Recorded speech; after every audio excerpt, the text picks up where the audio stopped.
네, 국제무역의 이해 제12주차 기업의 해외 진출과 글로벌화에서 두 번째 기업의 글로벌화에 대해서 같이 공부하겠습니다.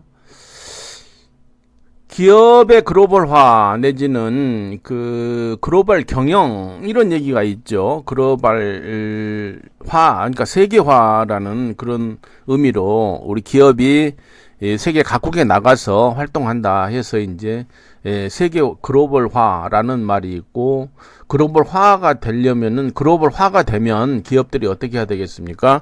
글로벌 경영을 해야 되는 거죠. 글로벌 경영을. 그러니까는 세계 여러 나라에 나가 있는 자기의 사업장이나 현지 법인이나 생산 법인이나 그리고 또 직접 어떤 자기의 판매 현지 법인이 없더라도 거기에 나가 있는 이제 우리 물건을 취급해주는 에이전트라든지 바이어라든지 이런 사람들을 다 관리를 해야 되는 거죠. 네, 그래서 글로벌 경영이란 개념은 제품의 생산과 서비스의 공급, 유무형의 상품 판매뿐만 아니라 구매, 연구개발, 인사관리 등이 한 나라에 국한되지 않고 국경을 초월하여 이루어지는 것이다.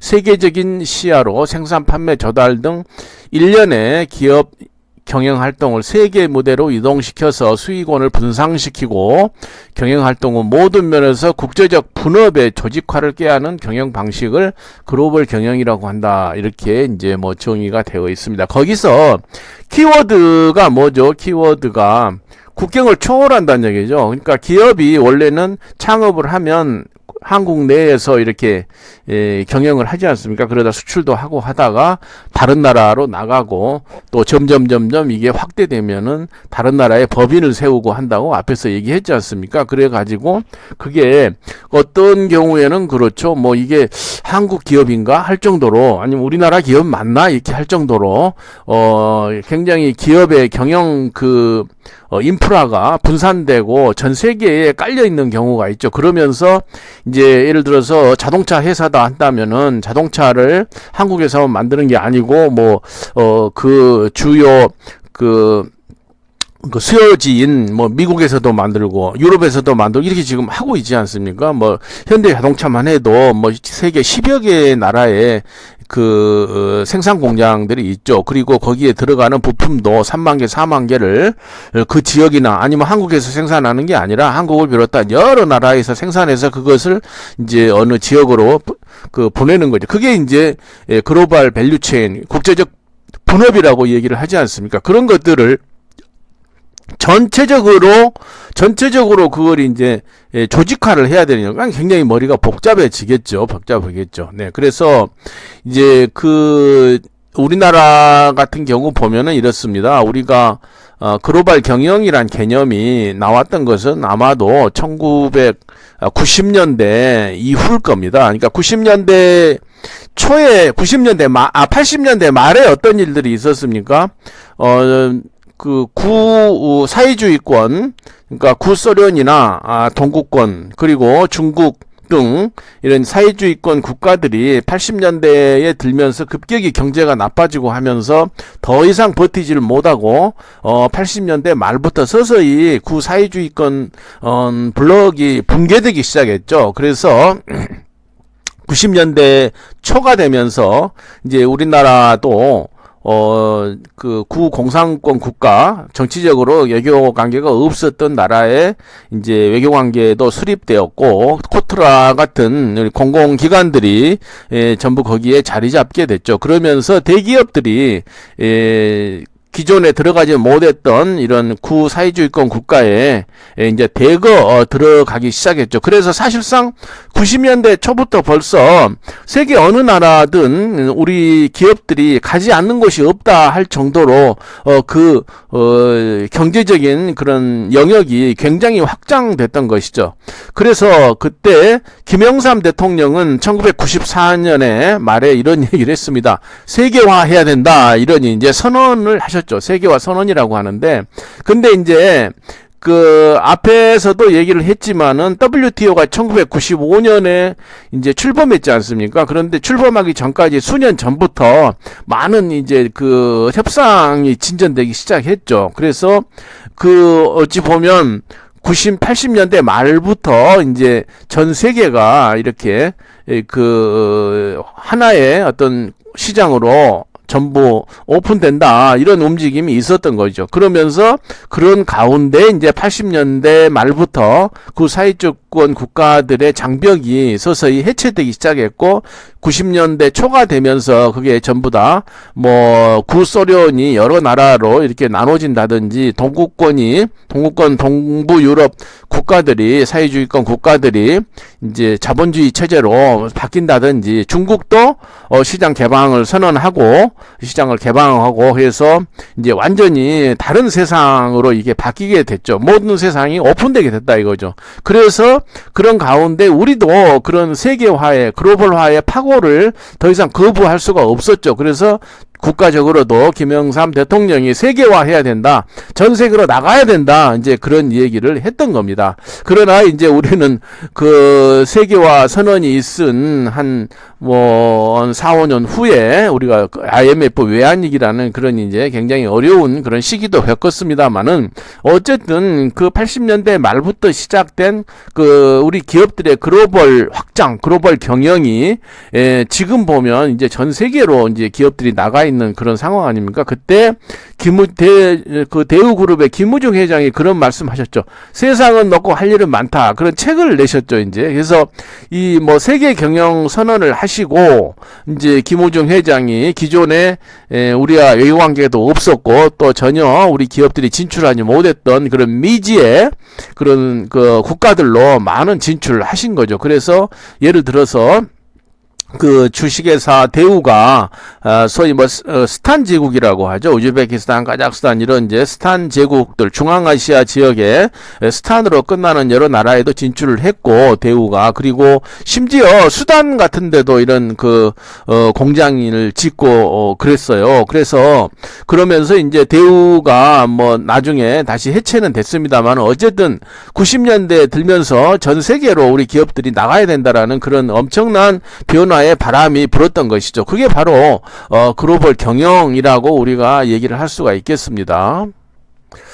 그 다음에 이제 기업의 글로벌화라는 개념을 좀 보죠. 글로벌화가 뭐냐? 기업이 전 세계 시장을 대상으로 통합된 경영 전략을 설정하는 것이다. 네, 그렇죠. 그러니까 글로벌화라는 개념이 글로벌화 돼야 된다는 것은 글로벌 경영을 하기 위한 경영 전략, 그것을 글로벌화라고 보는데 국내에서나 아니면 조그마한 중소기업에서 이렇게 몇몇 그러니까 아주 소수의 인원들이 작은 어떤 회사 하나를 경영하면서 움직이는 그런 것이 아니라 전 세계를 대상으로 어떻게 이제 우리 물건을 수출을 하고 또 사오고 또 그것을 공장을 짓고 할 거냐 하는 그런 변신하는 그런 이제 그 상황을 기업의 글로벌하다 그렇게 정의할 수 있겠죠.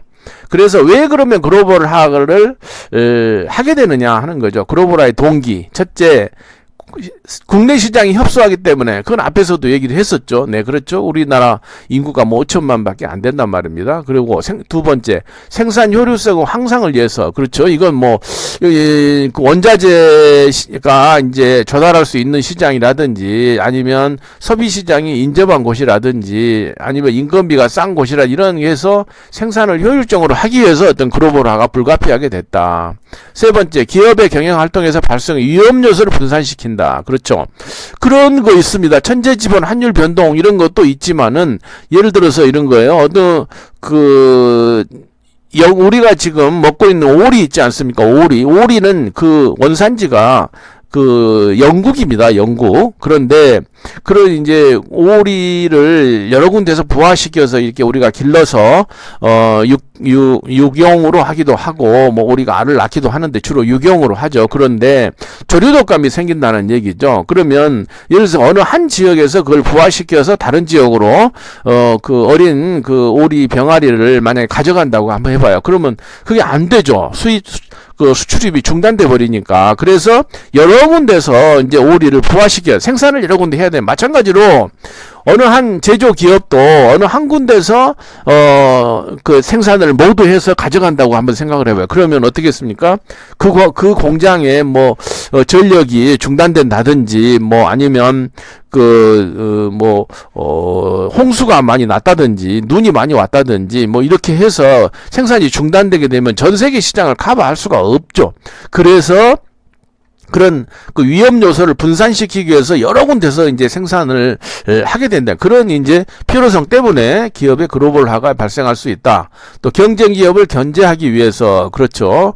어느 한 군데에서만 이렇게 생산을 해서 하게 되면은 다른 데를 경영하기 어렵죠. 그래서 어떤 경쟁 기업으로부터 어떤 비교 우위를 확보하기 위해서도 글로벌화가 불가피하다. 다섯 번째, 저가 생산 및 조달을 위해 원가를 절감하기 위해서. 네, 그건 뭐 앞에 2번 생산 효율성이라는 문제하고도 서로 통하는 얘기가 되겠습니다. 여섯 번째, 글로벌 네트워크를 구축하기 목적으로. 그렇죠. 여러 전 세계의 네트워크가 있게 되면은 항상 24시간 뭐 해가 지지 않는 그런 기업이 되겠죠. 그래서 글로벌화가 된다. 첨단 기술의 습득을 위해서. 네, 이것도 상당히 중요한 거죠. 왜냐하면 국내에서만 활동하는 R&D 연구 개발을 하는 기업이 외국에 있는 뭐 기술자를 데려오는 것도 한계가 있고 또 그 기술이 뭐 유출되는 것을 또 꺼려하는 나라도 있고 하기 때문에 아예 진출하려고 하는 그런 나라에 그 연구개발 센터를 만들어서 거기서 이제 현지의 우수 인력들을 확보해서 연구개발을 한다. 그렇게 우리가 하는 그런 것도 얼마든지 생각할 수 있잖아요. 실제로 교수가 90년대 2001년부터 2005년까지 이제 독일에 근무를 했는데 그때 그 독일 북부지 하노버라는 데에 한국 타이어 공장이 연구개발 센터가 있었어요. 근데 거기에 책임자한테 물었어요. 왜 여기 연구개발 센터가 있습니까? 그랬더니 한국 타이어가 그 독일에 있는 여러 자동차 회사들의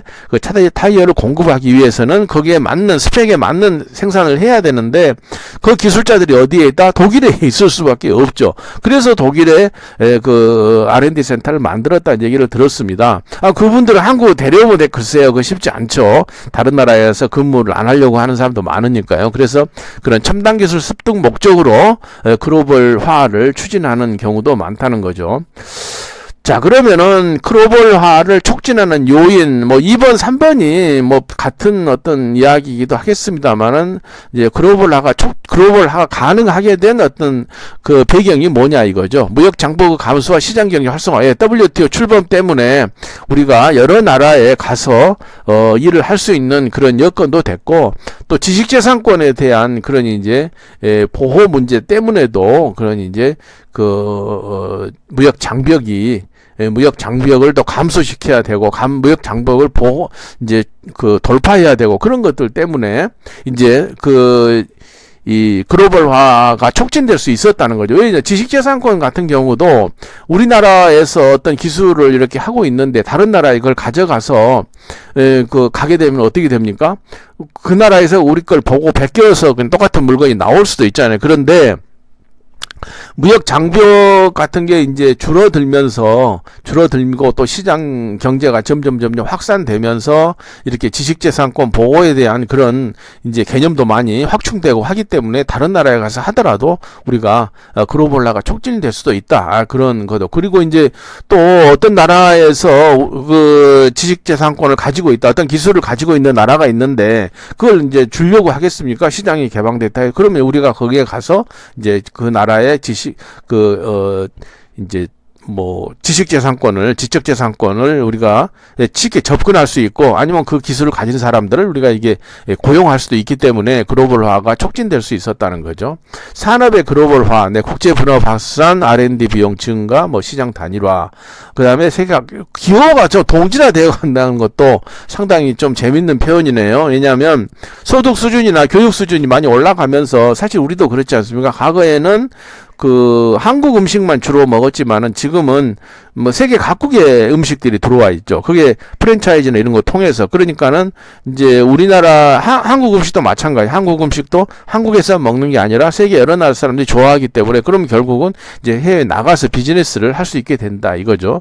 그리고 특히나 이제 인터넷이 이제 활성화된 거, 확산된 거 이게 또 큰 요인이라고 하겠습니다. 과거에는 기술적으로 사실은 글로벌화가 불가능했죠. 왜냐하면 그 많은 사업장을 어떻게 컨트롤 하겠어요? 불가능해요. 근데 지금은 이런 이제 인터넷의 확산에 의한 이런 이 비즈니스가 확산됐기 때문에 우리가 이제 국내의 그 본사에서 모든 전 세계를 이제 컨트롤할 수 있잖아요. 그래서 이제 글로벌화가 촉진될 수도 있었다라는 것을 분석할 수 있습니다.